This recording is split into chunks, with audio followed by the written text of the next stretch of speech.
Lu, el fin de semana hubo conferencia también del PTS. Conferencia donde, bueno, se habló de todo, ¿no? La situación internacional, cuáles las proyecciones, hacia dónde vamos el año que viene, para qué nos tenemos que preparar, básicamente. Claro, porque ahora venimos viendo, ¿no? Conflicto LATAM, conflicto aceiteros, venimos reflejando también toda la conflictividad que hay en el país, pero esto también hace a qué tareas tiene la izquierda y para charlar un poco de las conclusiones de la conferencia estamos en comunicación con Cristian Castillo. Cristian Chipi, muy buenos días, ¿cómo andás? Hola, ¿qué tal? Pato, Lucía, ¿cómo están? Hola, Chipi. Bueno, 3 días de conferencia importantes también porque se abrió un debate con el resto de la izquierda sobre cuáles son las tareas que tenemos. ¿Cómo la viste?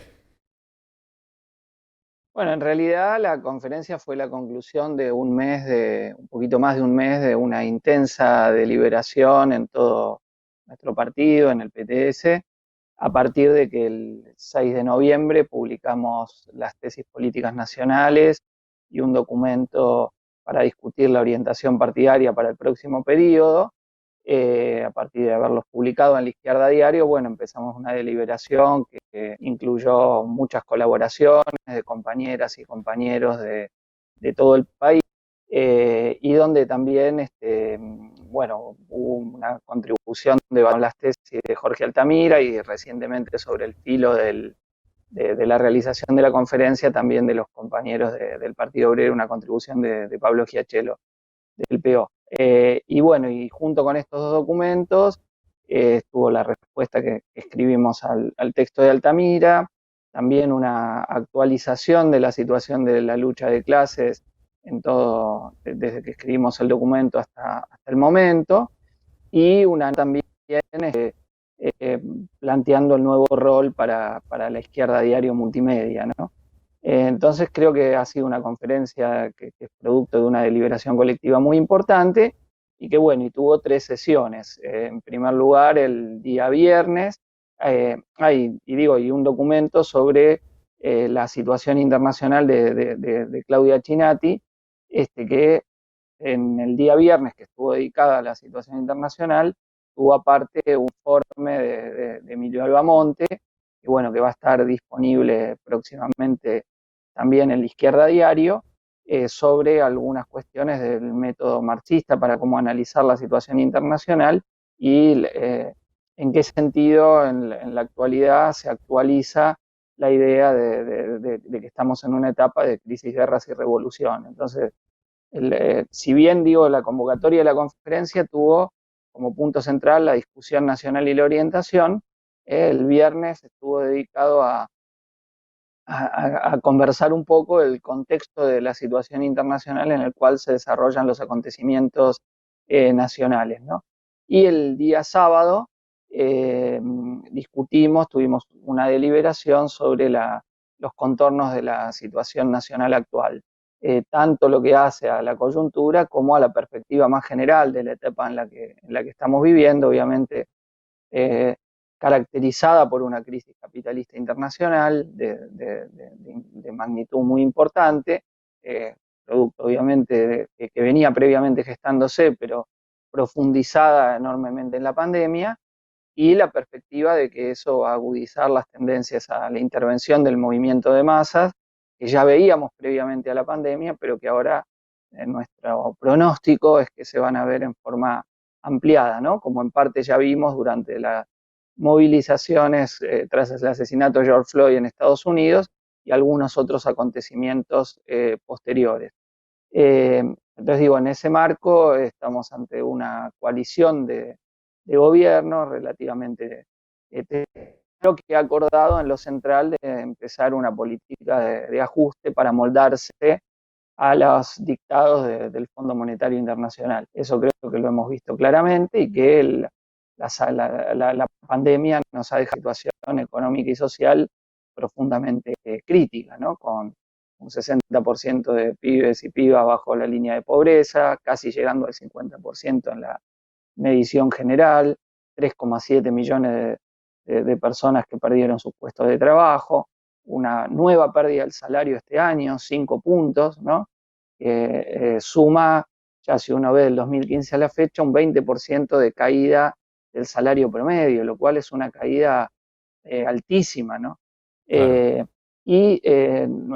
Digo, ante un gobierno que va a profundizar su línea ajustadora, donde se corrobora el planteo que hicimos del Frente de Izquierda en la campaña electoral acerca de que la adopción de la línea del pago de deuda a los privados y al FMI inevitablemente se iba a chocar con las expectativas del movimiento de masa de recuperar lo perdido bajo Macri. Bueno, en este año no se recuperó, sino que se siguió perdiendo, y esto no es una cuestión de la fatalidad de la pandemia, sino tiene que ver con medidas tomadas por el gobierno, ¿no? Cuando le recortan 100.000 millones a los jubilados que le correspondían, esto no es una obligación por la pandemia. Cuando se decide dar nada más que un IFE hecho bimensual de nada más que 10.000 pesos a las familias que quedaron sin trabajo, es una decisión tomada por el gobierno, ¿no? No había nada que impedía tomar otras medidas. No, y Digo, te en sumo la misma una emergencia, ¿no? cuestión, Chipi, porque puede haber, la economía se puede ver afectada, pero por ejemplo que Argentina esté en el podio de los países donde crece la desigualdad, eso muestra que algunos se vieron más afectados que otros y ahí hay política. Eso dice uno de los tres países donde más Argentina, donde Argentina es uno de los tres donde la desigualdad más ha crecido durante el periodo de la pandemia. Así que eso efectivamente demuestra que hay acciones políticas como el gobierno que hizo recaer el costo de la crisis sobre los sectores populares. Y lo nuevo que estamos empezando a ver es que la lucha de Guernica no fue un hecho aislado, ¿no? Que efectivamente una lucha que se ha transformado en un enorme símbolo de la resistencia de los que menos tienen, donde el gobierno respondió, y acá tampoco le obligaba la pandemia, ¿no? Con una brutal represión a la demanda de una vivienda digna, desalojando con Bernie las topadoras, quemando las casillas, para construir un country y un campo de golf, ¿no? Para satisfacer necesidades populares. Entonces digo, esta lucha no fue un rayo en cielo sereno, sino que estamos viendo un incremento muy importante de la lucha de clases, con el planteo de, bueno, ustedes recién veían uno de los hechos más importantes ahora que estamos viviendo, que es la huelga de aceiteros, pero donde las direcciones no se ponen a la cabeza, hay tendencias a rebeliones de las bases, con movimientos de autoconvocados en numerosos lugares, ¿no? Y algunas provincias del país que expresaron las intervenciones de los delegados, fenómenos muy importantes en Rosario y la provincia de Santa Fe, en Córdoba, en Tucumán y en otros lugares donde viene habiendo un proceso de movilización en distintos sectores muy importantes, ¿no? Y diversas capas de la clase obrera en esta lucha, desde los trabajadores que están en la zafra, movilizándose por conseguir una interzafra mayor, hasta tercerizados, de trabajadores de call center. Bueno, hoy estamos viendo una mañana movida, si la vemos nacionalmente, porque también el corte de los tercerizados del aeropuerto, junto con las y los trabajadores de la TAM contra los despidos, y la movilización del paro aceitero. Creo que estamos viendo, digamos, expresiones muy claras de que la clase trabajadora no va a aceptar ser el pato de la boda de esta crisis, ¿no? Y que votó mayoritariamente al Frente de Todos, no para continuar el ajuste. Y sin embargo, el gobierno del Frente de Todos está continuando con el ajuste, ¿no? Y Eso creo que es una... te sumo en este sentido de lo que decís, Sí. Chipi. Bueno, vos sabés, hace unos días estuve en Chubut cubriendo toda la lucha de Chubut, donde Fernández, por ejemplo, sacó el 52% de los votos y sin embargo ahora la población casi de conjunto está en una pelea contra la avanzada de la megaminería impulsada por Fernández y por Arcioni. O sea que son las luchas también que se suman, bueno, como las que vimos en Mendoza, contra las megagranjas porcinas, contra todo un proyecto extractivista también. Esto suma sectores de la juventud y sectores que por ahí no están sindicalizados. Sin ninguna duda, porque ahí no hay grieta entre el Frente de Todos y Juntos por el Cambio. Los dos no tienen otra idea que el extractivismo puro y duro para tratar de aumentar la población. Entonces, agronegocios, el agregado ahora de las granjas porcinas, son puntos, y el fracking, digamos, El Vaca Muerta, subsidio, ahora Plan Gas, claro. subsidios a los empresarios. Esa es la línea que tiene el gobierno, es una línea estratégica, más allá de que cuando hay movilizaciones trate de dibujarla, pero no nos olvidemos que cuando quisieron derogar la 7722 en Mendoza, la ley de protección del agua. Anabel Fernández Agasti, de la Cámpora, presidenta del PJ de Mendoza, senadora del Frente de Todos, se pasó, digamos, al campo de la derogación junto con el gobernador radical de Mendoza. Y Arcioni mismo, pueden verse en YouTube, donde en contra de la mega minería, ¿no? Y lo va a cuidar el agua, y ahora frente a las protestas trató de decir que eran 500 ruidosos, ¿no? Cuando es verdaderamente una movilización. Bueno, vos dices que lo conocen mejor que yo, los últimos acontecimientos, digamos que ha movilizado a toda la provincia, ¿no? Entonces sí, efectivamente, o sea, los temas en el que hay un incremento de la actividad de las masas en el último mes, sobre todo, cuando empiezan a bajar los números de la pandemia, entonces la gente por ahí se aguantó un poco más y ahora está viendo que se viene más difícil, y ni hablar los pronósticos para el año que viene, donde digamos, lo que atemperó un poco la caída de los salarios fue que hubo congelamiento de tarifas tanto en los servicios públicos como en el transporte, y ahora el gobierno a aumentar tarifas, ¿no? Entonces el salario además de tener un efecto inflacionario. Entonces es una situación, insisto, que ya se está empezando a resistir y expresar en movilizaciones en las calles, y que me parece muy importante tener en cuenta porque, digo, más allá de que la economía pueda tener o no, esto hay que verlo, un cierto rebote el año que viene, las tendencias más estructurales de la crisis no hay nada que permita suponer que pueden ser revertidas, ¿no? Todo Claro. lo contrario, yo creo que vamos a tener choque entre las clases importantes, y que bueno, que hay una experiencia política que está haciendo el movimiento de masas con un peronismo en el poder, que prometió algo y está dando otra cosa, está dando continuidad del ajuste, en cierta medida macrismo con rostro humano. Ese es no es otra cosa el proyecto que está tratando de aplicar, y en ese sentido hay un desafío muy grande, ¿sí? Es cómo intervenir en esas luchas, en esos procesos de movilización, y hacer avanzar la construcción de una alternativa política de izquierda, de un gran partido revolucionario al cual el PTS quiere aportar, ¿no? Entonces el sábado estuvimos tratando, digo, de definir tanto definiciones más que hacen a dar el futuro inmediato, como la más estructural, que hace pensar lo que va a ser el periodo de gobierno de Alberto Fernández, más allá de las idas y venidas de la coyuntura.